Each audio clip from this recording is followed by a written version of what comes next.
keeps the awareness active and the comprehension from expanding.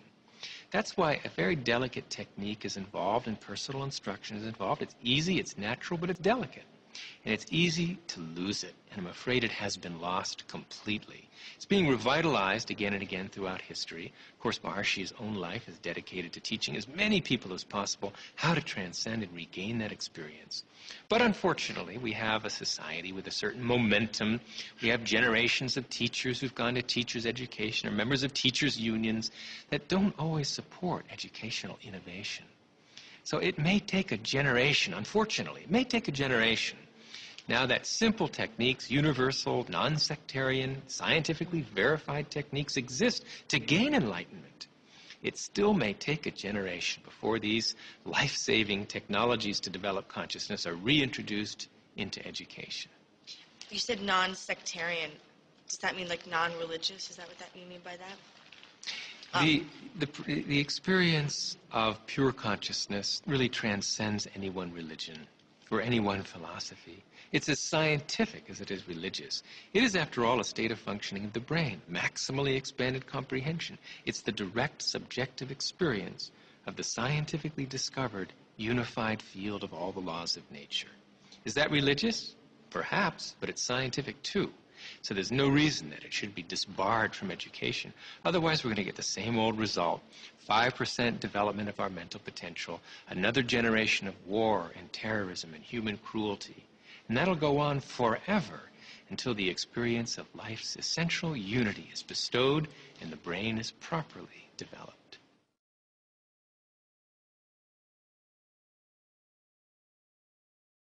You know, we talked to Jeffrey Satinover and Hameroff, and I think maybe one other physicist said the same thing, that because you talk a lot about the observer, and they sort of said that that whole concept of the observer was a mistake and it's been fixed and it doesn't really mean anything now. What about that? It's true. There's a deeper level of perspective in which the observer does not yet exist, not separate from the observed. The reality of life today is all unity, unified field which unites observer and observed in one indivisible wholeness. Scientifically, we call it quantum measurement theory, and the ultimate inseparability of the observer from the observed. In the language and science of consciousness, we call it the unity of knower and known in the indivisible structure of pure knowledge, the experience of oneself, the Atman. And what is the self? The self, consciousness, our very subjectivity, is that one thing in our life that has never changed. Intangible though it may be, and very difficult to put your finger on, it's that one aspect of our experience that has been with us since childhood.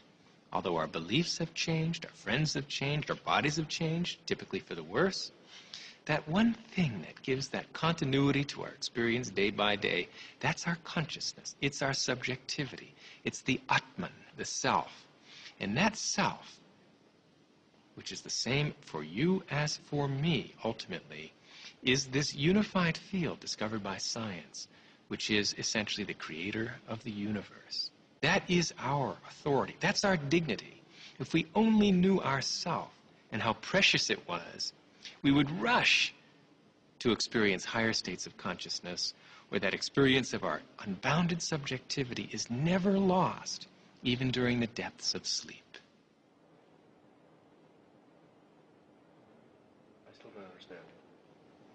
That's okay. I still don't understand. Can I have you rephrase the question? Yeah, it's good. It wasn't a very clear answer. Rephrase. I'm just telling you. What I don't understand is that some people over here, some scientists said the observer is not part of the equation anymore. Right. And yet, people like you are saying that focused intent affects matter. Right. I want to understand those two disparate views. Okay. Yeah, what he said. There are different truths because our universe is hierarchically structured in layers. The atomic has its own truth. The nuclear world has its own completely different truth. And they're both valid. They're both self-consistent. So there's the truth of diversity, where observer and observed are separately identifiable systems. And there's the deeper truth of unity, in which there is no separation between the observer and the observed. So we can talk about life at all levels. Each level is valid, But the deepest level in this scientific age is the level of unity. What has to be very clear about this is a concept most people don't get quite. It's very important. You can drag me across the floor by my arm. You can drag me across the floor by my atoms, or by my nuclei, or by my cells. It all has the same effect. I get dragged across the floor. These are simply different levels of the description of the one reality that is me. So it's legitimate for us to talk about a world of diversity. We see such a world, after all. But it's even more legitimate for us also to talk about the world of unity, the ultimate scientific truth of life. So we get tripped up in semantics if we say that unity alone exists, but there's no such thing as diversity, or that diversity alone exists, there's no such thing as unity. They're both true. They're just different levels of description of the same reality. So, you know, you talk about me and you are one, but we're also separate. Those are just different levels. Different levels. On the physical level, you and I are separate. You're much better looking than I am, more attractive in virtually every way. But at deeper levels, we have a common source. And that is the unified field, the scientifically discovered unified field. That is the source of you and the source of me, the source of gravity, the source of electromagnetism, the source of quarks, the source of leptons. Everything in the universe has a common source. So if we look at things at the deepest possible level, we ultimately discover one unified universal reality, of which you're a wave, of which I am a wave. We're all just the different vibrational frequencies, the natural reverberant frequencies of this one universal unified field. Our whole universe is just a symphony. The various, harmonics and fundamentals and overtones of one universal field, one universal ocean of consciousness in motion.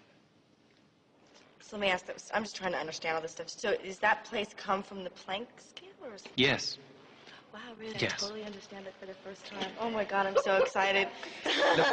The Planck scale is that small, small distance scale, 10 million, million times smaller than the atomic nucleus, where all the forces come together, where all the particles come together as one, where you and I come together as one reality, where distance, where causality no longer exist, and there's one unified, indivisible wholeness, which is the unity of consciousness, the unified field of all the laws of nature.